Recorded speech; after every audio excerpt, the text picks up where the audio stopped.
Basin ikaw ma-stress. Pero nako'y question. Ngano man ma-stress ka?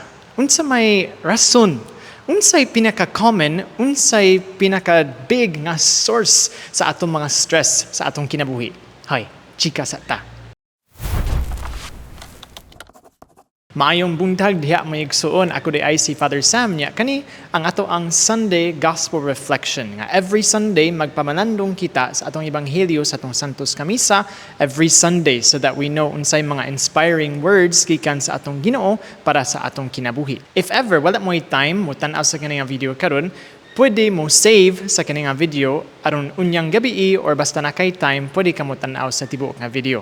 Okay, so recently, ang kaning mga miaging semana, naka-film ko og mga video about sa stress. Nya, daghan kay mga views sa katong nga videos. I was thinking, ang atong chika siguro is about stress. Kay mura daghan kayo ako mga followers mas stress. Para nako, ang pinakadako nga source sa ato ang stress, mga igsuon, is katapitang fear nga gi-judge kita sa mga tao. If ever naatay kalisod or labi na ka ng mga sayop ba, mga dako kay mga sayop, mahadlok kita sa judgment sa tao, no? And that's very normal. We wonder nga, dawaton pa ko nila? Will they still accept me? Bisan ako nakasayop, bisan ako nakasala. Example, mas stress kita sa atong mga exam. Hoy, kabalo ko nga daghan kay mga estudyante mo tanawan ni mas stress kita sa mga exam. Or mas stress ta sa ato ang work. Why? Because daghan mga deadlines. Anya, ang ato ang fear is if ever dili makaya nga kita makatiwas sa atong trabaho for the deadline, unsa man kaha ang gihunahuna sa mga tao sa ato right? Mahadlok kita sa ilang judgment. Unya, sa atong pamilya man sad. Labi na sa atong mga ginikanan.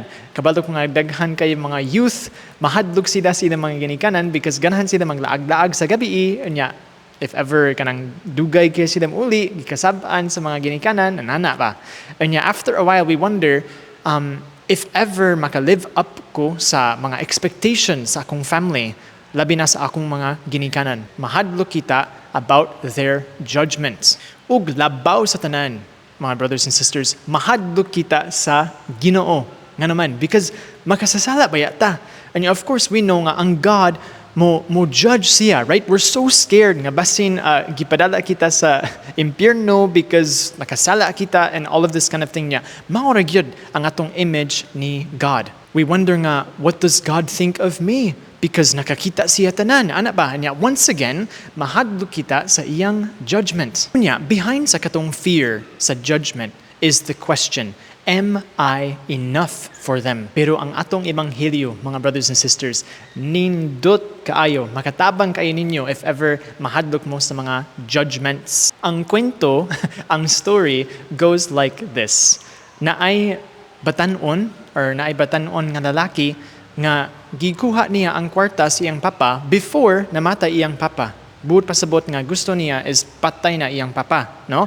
Unya naglaag-laag siya, niadto siya sa kuan, sa Siargao, sa Boracay, no, joke ra, no? He spent all of his money na hurot ang kwarta sa iyang amahan nga iyang gikawat ang iyang gikuha. Unya of course after ana katapitang moment nga nahurot iyang kwarta, he was surely thinking nga daghan siguro mga tao nga dili ganahan nako tungod sa akong bati kaayo nga gibuhat. Basahon nato ang kaning part sa ebanghelyo nga moment where ang katong nga batan-on na lalaki nakabalik sa iyang amahan. Unsay reaction sa amahan? Basahon nato. Apan layo pa kani kaayo siya sa ilang balay, nakakita na ang iyang amahan kaniya. Naluoy siya siyang anak, umidagan pagtagbo kaniya. Ug unya migakos ug mihalok kaniya. Ang anak miingon sa amahan, "Tay, nakasala ako sa Dios ug kanimo. Dili nako angayng tawgon nga imong anak." Apan ang amahan mitawag siya mga sulugoon. "Dali," miingon siya. "Dad-a ngari ang labing maanindot nga bisti ug isulob kaniya. Sulobi usab ang ug sing-sing ang iyang tudlo ug sapatos siya. Ug kuwaha ang linaming mga nga nating baka ug ihawa. Kay magkumbira kita." Kumbira ka, nindot pa na, oh? In other words, ang katong batan-on nga lalaki, abi niya nga gipasagdan siya sa iyang amahan, nga gi-abandoned, nga gisalikway. Abi niya nga inigbalik sa balay, ang iyang nakita is kanang hukmanan, judgment. I'll be honest guys, ako pod, kanang pari ko, daghan kay ko fears sa mga judgment sa mga tao. Basta pari ko, daghan ka mga expectations nga dapat i-live up to, no? Ang pari, unsa man ang pari, oy, kanang holy kayo ang pari. Ang pari, basta na itaw nga moduol kaniya is dapat smiling siya, dapat welcoming yun siya. Daghan kay mga expectations nga akong i-live up to. Unya, usahay, makasayop sad ko. Usahay si Father Sam, dili gyud buutan. Usahay si Father Sam, maldito man, right?